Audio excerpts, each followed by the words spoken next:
j'espère que vous allez bien. Aujourd'hui on se retrouve dans une vidéo capillaire dans laquelle je vais vous donner des conseils et des astuces pour avoir des beaux et longs cheveux en pleine santé. Faut savoir que ça n'a pas toujours été mon cas, j'ai pas toujours eu des cheveux comme je les ai aujourd'hui et vraiment je les trouve magnifiques, je les ai jamais eu aussi beaux et du coup vous verrez dans la suite de la vidéo je vais vous donner tous mes conseils et toutes les petites astuces que j'ai appliquées pour avoir ces cheveux-ci parce qu'avant concrètement mes cheveux ils étaient comme ça ou encore comme ça. J'avais des cheveux explosés par les décolorations, par les produits que j'utilisais, mais aussi par les sources de chaleur. Et vraiment, tout ça, c'est à bannir. Du coup, le premier conseil que je pourrais vous donner, c'est de passer à une routine 100% naturelle et bio si possible. Il faut savoir que les produits bio sont de plus en plus abordables. On peut en trouver également en grande surface, en pharmacie ou encore sur les sites spécialisés. Le deuxième conseil que je pourrais vous donner, c'est d'espacer vos shampoings. Même si vous avez un cuir chevelu qui a tendance à regresser très vite, sachez qu'augmenter la fréquence de vos shampoings ne va absolument pas vous aider. Au contraire, plus votre cuir chevelu va se sentir agressé, plus il va être sec, plus il va créer du sébum et plus vous allez avoir les cheveux gras. Donc vraiment, le plus important, c'est d'espacer ces shampoings et de se les laver correctement. Lorsqu'on ne fait pas de bain d'huile, on lave uniquement la racine en faisant des mouvements circulaires. Faut pas frotter ses cheveux, faut pas les agresser. Vraiment, avec un shampoing bio et naturel de préférence. Je vous mets une photo juste ici du shampoing que j'utilise en ce moment et que j'aime énormément. Donc c'est un shampoing bio naturel, sans sulfate et qui est très bien. Il est doux pour les cheveux, mais il nettoie bien en même temps, donc je l'adore. Je précise également que chaque shampoing, bien évidemment, contient des produits qui vont venir nettoyer votre cheveu. Donc ils sont potentiellement agressifs pour les cheveux. Maintenant, il faut savoir que les produits conventionnels contiennent des détergents assez puissants qui vont vraiment venir décaper le cheveu, alors que dans les produits bio et naturels, ce sont vraiment des nettoyants doux qui vont venir nettoyer votre fibre capillaire tout en délicatesse. Voilà. Très souvent, les pellicules ou encore les excès de sébum sont causés par les sulfates qui sont des détergents hyper agressifs et qui vont vraiment venir décaper vos cheveux. Donc les sulfates, c'est vraiment à bannir. Le troisième conseil que je pourrais vous donner, et c'est ça qui a vraiment sauvé mes cheveux, c'est de faire des bains d'huile, des masques aux poudres ayurvédiques et d'y ajouter pourquoi pas du gel, genre du gel de lin ou encore du gel d'aloe vera. C'est parfait pour les cheveux. Il existe des huiles végétales qui vont venir agir sur la pousse du cheveu en créant des petits picotements qui vont venir activer la circulation sanguine, notamment l'huile de moutarde qui est très connue, qui sent pas bon du tout carrément, ça pue, mais c'est très efficace. L'huile de ricin, tout le monde la connaît, c'est un best. On peut l'utiliser aussi bien sur les cils, les sourcils et encore les cheveux. Par contre, l'huile de ricin, elle est assez visqueuse, donc je vous conseillerais de l'utiliser avec une autre huile, de l'huile de coco par exemple, qui est une huile hyper nourrissante et qui est l'une des huiles qui pénètre le mieux la fibre capillaire, parce que tout simplement, elle est tellement visqueuse que vous aurez du mal à la répartir partout et que du coup, vous allez avoir tendance à en mettre beaucoup. Donc économisez votre huile de ricin, mélangez-la avec de l'huile de coco, c'est très bien. Ensuite, il y a bien évidemment les huiles essentielles à utiliser avec parcimonie et il faut bien se renseigner sur les huiles essentielles avant de les utiliser parce qu'elles peuvent être aussi bénéfiques que dangereuses. Vous voyez le délire? Chez certaines personnes, les huiles essentielles peuvent provoquer des allergies ou encore des problèmes respiratoires. Donc vraiment, il faut bien se renseigner sur les huiles essentielles que vous allez utiliser, mais aussi si vous êtes capable de les supporter ou pas. Au niveau des huiles essentielles que j'aime bien utiliser pour activer la circulation sanguine et favoriser la pousse de mes cheveux, il y a l'huile de baie de Saint-Thomas.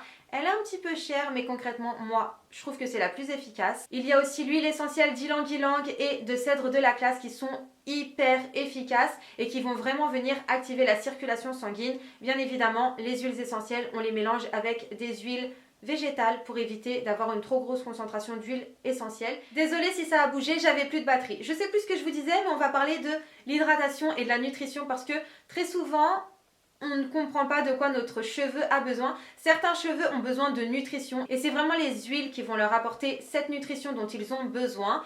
Et parfois nos cheveux ont besoin d'hydratation et dans ce cas-là, c'est tout ce qui est gel, glycérine, etc. qui vont venir leur apporter ce dont ils ont besoin. Et parfois votre cheveu a tout simplement besoin des deux, de l'hydratation et de la nutrition. Je ne sais pas pourquoi j'ai voulu faire un petit schéma avec mes mains, mais vous avez capté. Vous pouvez également ajouter des poudres ayurvédiques à vos préparations de bain d'huile parce que c'est hyper efficace et vous pouvez en trouver vraiment pour tous les besoins par rapport à tous les types de cheveux, donc ça c'est parfait. Personnellement, mes 3 poudres ayurvédiques préférées, tout d'abord on a la poudre de guimauve qui est géniale pour apporter vraiment de la texture aux cheveux, pour venir les renforcer, les hydrater en profondeur, c'est une super poudre. Il y a également la poudre de shikakai qui est parfaite pour venir nettoyer tout en douceur mais en renforçant votre cheveu, et il y a également la poudre de spiruline qui va apporter énormément de bienfaits à vos cheveux et vraiment cette poudre je l'adore.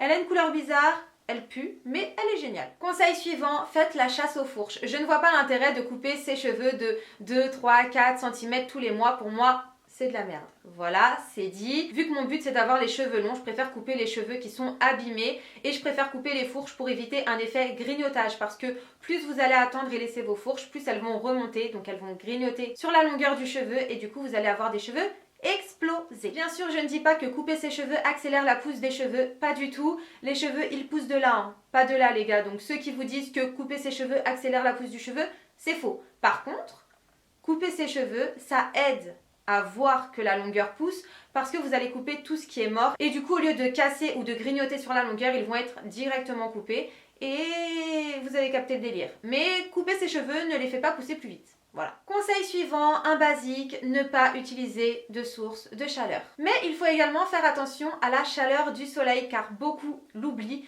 mais les rayons du soleil ne sont pas bons du tout, que ce soit pour notre peau. Parce que concrètement, ça accélère le vieillissement cutané, donc on va éviter d'avoir des rides le plus tôt possible. Ok, bon moi, j'en ai déjà. Mais c'est pas grave. Du coup, moi personnellement, j'utilise une brume de chez Aquarelle pour protéger mes cheveux du soleil. Je vous mets une petite photo juste ici. Elle est vraiment parfaite. Elle protège des rayons UV, mais aussi du sel et du chlore. Donc elle est vraiment géniale, surtout pour l'été, pour aller en vacances.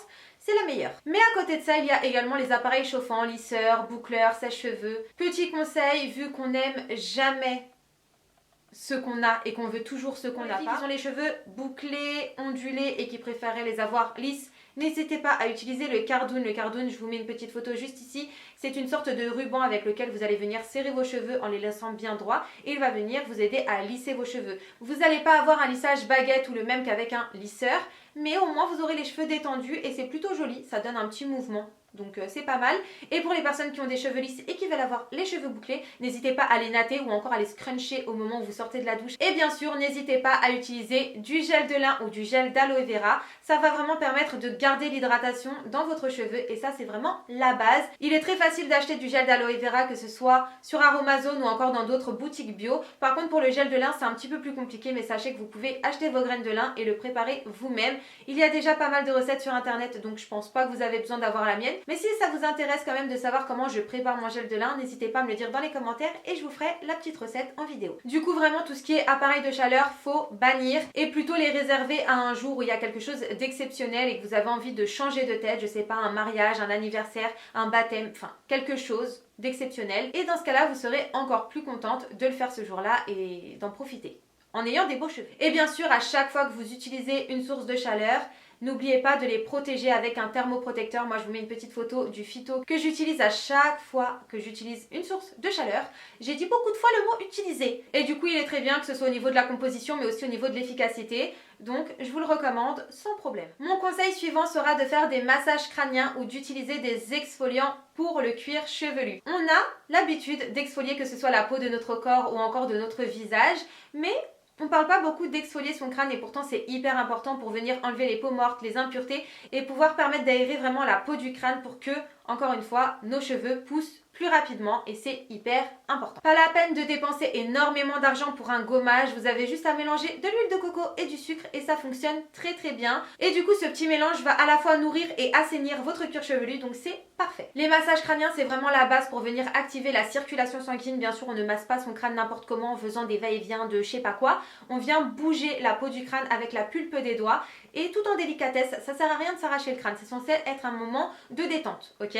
Donc moi je le fais à chaque fois que je fais un bain d'huile ou à chaque fois que je me lave les cheveux et concrètement si vous pouvez le faire tous les jours c'est encore mieux. Moi j'ai la flemme, je l'avoue, mais tous les jours c'est encore mieux. Avant de passer à une routine 100% naturelle, le mieux c'est de faire une clarification. Oui, j'aurais dû en parler en début de vidéo, mais j'avais complètement zappé et pourtant c'est hyper intéressant et c'est hyper important. C'est une méthode qui va vraiment permettre d'éliminer toutes les cellules mortes, les peaux mortes, mais aussi les silicones et tout autre produit chimique qui aurait pu s'accumuler sur votre fibre capillaire. J'utilise une clarification qui est super bien, c'est le Tropical Detox de chez Les Secrets de Loli. Il est vraiment parfait. Par contre, Il est hyper liquide, je trouve qu'on l'utilise très très vite. Niveau rapport contenant-prix, je suis pas sûre que ça vaille vraiment le coup. Sinon, vous pouvez utiliser de l'argile et des huiles. Par contre, ça risque d'assécher votre cheveu vu que l'argile est très asséchante, mais si on l'utilise correctement, normalement, il n'y a pas de souci. Le conseil suivant qui est hyper important, et je suis la première à faire cette erreur, il ne faut pas manipuler ses cheveux lorsqu'ils sont mouillés. Lorsque vos cheveux sont mouillés, c'est comme vos ongles, lorsque vous les laissez trop longtemps dans l'eau, ils vont avoir tendance à devenir tout mous et hyper malléables. Et bah c'est pareil pour vos cheveux, ils vont se gorger d'eau et être élastiques, donc c'est à ce moment là qu'ils sont vraiment hyper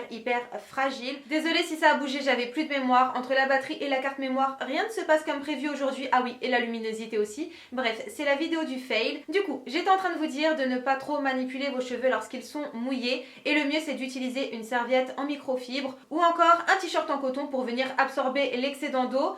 Parce que concrètement, les serviettes classiques vont vraiment venir frotter et agresser votre cheveu au moment où il est le plus faible. Donc on évite. Le mieux, ce serait d'utiliser des ustensiles naturels, des peignes en corne ou encore des brosses en bambou. Parce que concrètement, rien de mieux que le naturel pour prendre soin de vos cheveux. Déjà, toutes les brosses ou tous les peignes en fer, c'est à bannir, ok? De plus, les brosses en bambou vont mieux répartir le sébum sur votre fibre capillaire. Du coup, vous allez avoir l'impression d'avoir les cheveux moins gras et le sébum sera beaucoup mieux réparti. N'hésitez pas à rincer vos cheveux à l'eau froide. C'est hyper relou. Moi-même, je le fais pas à chaque fois parce que concrètement, c'est relou et c'est chiant et ça fait pas plaisir de se prendre de l'eau froide en pleine face. L'eau froide va venir resserrer les écailles du cheveu, ce qui fait qu'il va être protégé et moins agressé, que ce soit par la pollution, par les appareils chauffants ou encore lorsque vous allez les brosser. N'hésitez pas aussi de temps en temps à utiliser comme dernière eau de rinçage une eau avec du vinaigre de cidre et de la glycérine végétale, car ça va vraiment permettre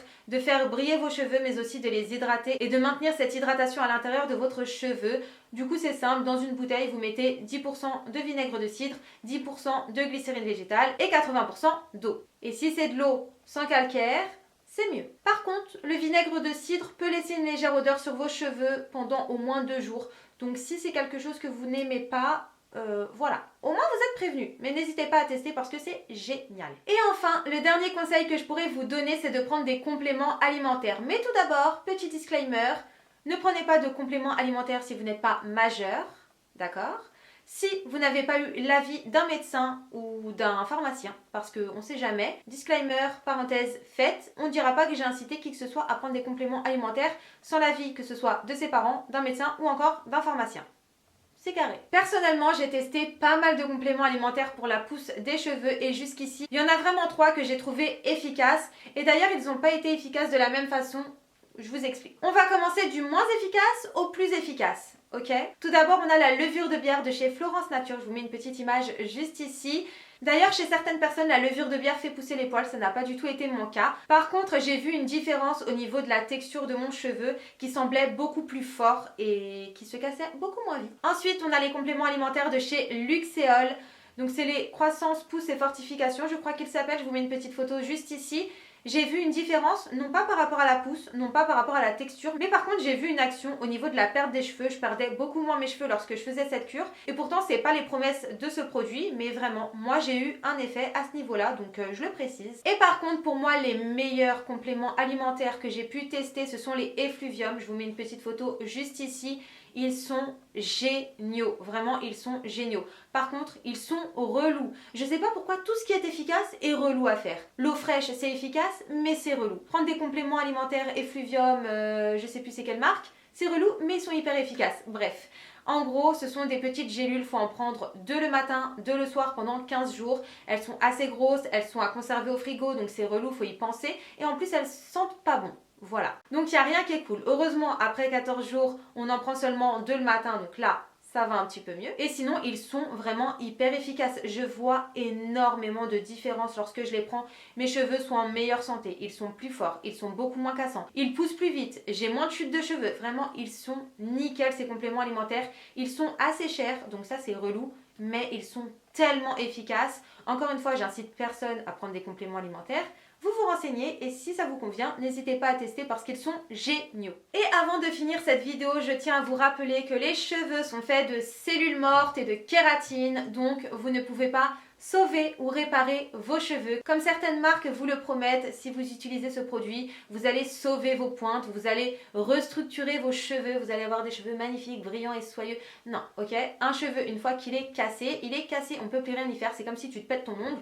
Peut-être que tu peux le recoller, mais à part ça, tu peux pas faire grand chose. Il est cassé, il est cassé. Le cheveu, c'est pareil. Un cheveu ne va pas se régénérer et vous ne pouvez pas sauver un cheveu qui est déjà mort. Vous pouvez l'embellir, vous pouvez améliorer son aspect, vous pouvez faire en sorte qu'il dure le plus longtemps possible dans le temps, mais un cheveu est fait de cellules mortes, donc il est mort. Voilà. N'hésitez pas à me dire si cette petite vidéo conseil capillaire a pu vous aider, parce que concrètement, j'espère que cette petite vidéo a pu vous aider. N'hésitez pas à me dire si vous êtes plus team conventionnel ou team naturel. Voilà, je vous fais plein de bisous et je vous dis à très vite pour une nouvelle vidéo. Ciao!